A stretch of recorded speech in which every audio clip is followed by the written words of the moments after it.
Guys, welcome back to my channel Mommy Saga. Guys, आज हम एक बात करने वाले हैं बहुत ही इंटरेस्टिंग टॉपिक के बारे में एंड वो है how to stop your child from bed wetting at night. मतलब कि रात को आप अपने बच्चे को टॉयलेट सुसु बेड पे करने से कैसे रोक सकते हैं।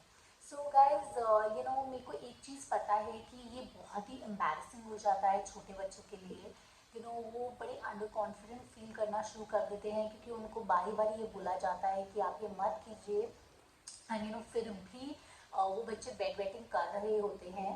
सो गाइज, इसके इस टॉपिक के बारे में बात करने से पहले कुछ चीज़ों का ध्यान रखना बहुत ज़रूरी है। सबसे पहले इट इज़ एब्सोल्युटली ओके अगर आपका बेबी 5 साल तक बेड वेटिंग कर रहा है। इट इज़ नॉर्मल, तो इतना कोई कंसर्न होने की ज़रूरत नहीं है।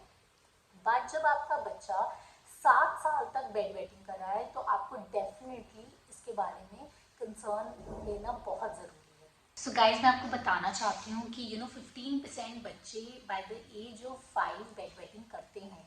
So don't worry. बट एक और चीज़ है कि बेड वेटिंग ज़्यादा बॉयज़ में कॉमन होती है रादर देन गर्ल्स। गाइज, अगर आपकी कोई फैमिली हिस्ट्री रही है बेड वेटिंग की तो बच्चे तब भी बेड वेटिंग कर सकते हैं।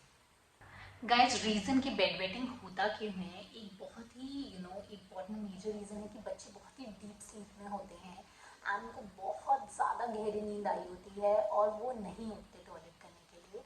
दूसरा रीज़न हो सकता है कुछ बच्चों का जो यूरिन ब्लैडर होता है वो काफ़ी स्मॉल होता है एंड इसलिए उनका यूरिन निकल जाता है। या फिर कुछ बच्चे उनको बहुत ज़्यादा यूरिन प्रोडक्शन होता है तो इसलिए भी वो बेड वेटिंग करते हैं। सो गाइज, आपको कुछ चीज़ों का बहुत ध्यान रखना है जो बच्चे को बेड वेटिंग अवॉइड करा सकते हैं। सबसे पहले बच्चे को बहुत ज़्यादा वाटर इनटेक लेने की ज़रूरत है, पर first half of the day में। मतलब कि आप सुबह से दिन तक उसको खूब पानी दीजिए, बट आप ट्राई कीजिए कि शाम के टाइम एंड रात के टाइम उसका थोड़ा पानी का इनटेक कम कर दीजिए। Okay, and another thing guys, आपको अपने बेबी को हर 1.5 से 2 घंटे में जाके यूरिनेट कराना है एंड डेफिनेटली सोने से पहले तो बच्चे को ज़रूर ही टॉयलेट जाना है। गाइज, अनदर थिंग इज आपको बच्चे को इनकरेज करने के लिए कोई ना कोई इंसेंटिव देना ज़रूरी है। मैं ये नहीं कह रही कि हर बार वो टॉयलेट जाए तो आप उसको एक चॉकलेट दे दीजिए, बट एक छोटी सी हग या फिर एक छोटी सी क्लैप उसको बहुत ही अच्छा फील कराएगी। And guys, another very very important thing is कि आपके बेबी को जितने भी यूरिन ब्लैडर इरिटेंट्स हैं, मतलब कि जैसे कि चॉकलेट मिल्क हो गया या फिर आप उसको कोई जूस दे रहे हैं या किसी भी टाइप की स्वीट चीज़ आप उसको रात को बेड पे सोने से पहले मत दीजिए, बिकॉज उससे बेड वेटिंग इन्हांस होती है। गाइज, एक और चीज़ है, आप अपने बच्चे को ज़्यादा टाइम के लिए प्यासा नहीं रखिए, उसको थर्स्टी नहीं रखिए। बिकॉज क्या होता है, जब बच्चा बहुत थर्स्टी हो जाता है तो वो एक साथ बहुत पानी पी लेता है। सो आपको वो अवॉइड करना है। आपको बच्चे को एक सिपर दे देना है, एक छोटा सा कप दे देना है और वो धीरे धीरे थ्रू आउट द डे उसको सिप करे, तो उससे आपकी प्रॉब्लम्स काफ़ी सॉल्व हो सकती है। अनदर थिंग इज गाइज, आपके बेबी को अगर कॉन्स्टिपेशन है, सो क्या होता है, रेक्टम बिल्कुल ब्लैडर के पहले होता है। सो जब आपके रेक्टम पे प्रेशर पड़ता है तो ब्लैडर पे भी प्रेशर डालता है एंड बेबी का यूरिन निकल जाता है। Again a very very important one is कि आप प्लीज़ अपने बच्चे को रात को सुसु टॉयलेट जाने के लिए मत उठाइए, बिकॉज उससे क्या होगा, एक तो बच्चे की नींद टूटेगी और दूसरा वो और फ्रस्ट्रेशन बिल्ड होगी और बच्चा और नहीं सीख पाएगा। Another thing is guys, please किसी फॉर्म का उसको पनिशमेंट मत दीजिए, क्योंकि उससे क्या होगा, उसको बहुत ज़्यादा इमोशनल स्ट्रेस हो जाएगा एंड वो डेफिनेटली उस चीज़ से और डरने लगेगा और वो नहीं सीखेगा। So guys, the last one जो मुझे लगता है बहुत इंपॉर्टेंट है, दैट इज स्क्रीन टाइम। आप बेड पे जाने से 1 से 1.5 घंटा पहले अपने बेबी को बिल्कुल किसी भी टाइप का स्क्रीन टाइम नहीं दीजिए, बिकॉज उससे क्या होता है, बेबी का माइंड बहुत ज़्यादा एक्टिव हो जाता है। आप उसके माइंड को काम होने दीजिए, रिलैक्स होने दीजिए सोने से पहले, एंड ट्रस्ट मी, इससे बहुत फ़र्क पड़ता है। Guys, another very important thing is कि आपको डॉक्टर के पास कब जाना है। ओके गाइस, सबसे पहला, जब आपका बेबी बेड वेटिंग करने के बाद बहुत सैड और अपसेट हो जाए एंड उसके बिहेवियर में चेंज आना शुरू हो जाए। अनदर थिंग इज गाइज, अगर आपका बेबी हमेशा से ड्राई रहा है but all of a sudden उसने बेड वेटिंग शुरू कर दी है, पहले वो नहीं करता था, तब भी किसी ना किसी टाइप का इशू हो सकता है, सो डॉक्टर के पास ज़रूर जाइए।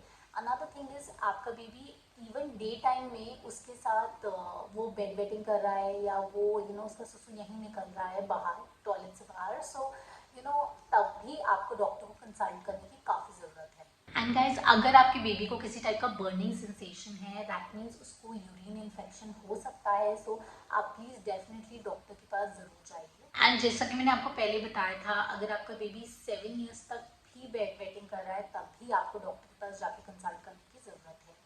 अब गाइज, मैं आपको इस सेगमेंट में कुछ क्विक होम रेमेडीज बताऊंगी फॉर बेड वेटिंग, जो आप अपने बेबी के साथ यूज़ कर सकते हैं and they are quite useful. Guys, the first one is कि आपको एक सिनेमन स्टिक लेना है। सिनेमन में आपको दिखा रही हूँ यहाँ, आपको दालचीनी की एक स्टिक लेके बच्चे को दे देनी है, वो उसको च्यू करता रहे बेड पे अराउंड 1.5 घंटा पहले जाने से। बट अगर बच्चा नहीं वो च्यू कर रहा है तो आप उसका सिनेमन पाउडर बना लीजिए, उसको आधा चम्मच वो सिनेमन पाउडर खिला दीजिए। अनदर वन इज गाइज आंवला। आंवला इज वेरी वेरी सिंपल। ये रेमेडी, आप आंवले का पाउडर लीजिए और ल्यूकवार्म वाटर में उसको मिक्स कर दीजिए और उसमें से थोड़ा सा ब्लैक पेपर डाल लीजिए एंड वो आप बच्चे को half a cup of water normal sip करने दीजिए। Guys, another one is, this is tried and tested, कि आप जैगरी लीजिए, दैट मीन्स गुड़ लीजिए और उसको 1 ग्लास दूध में मिक्स कर दीजिए, या फिर अगर आपका बेबी बॉटल से पीता है तो उसको आप बॉटल में मिक्स कर दीजिए एंड फिर वो बेबी को दीजिए वार्म मिल्क सोने से पहले।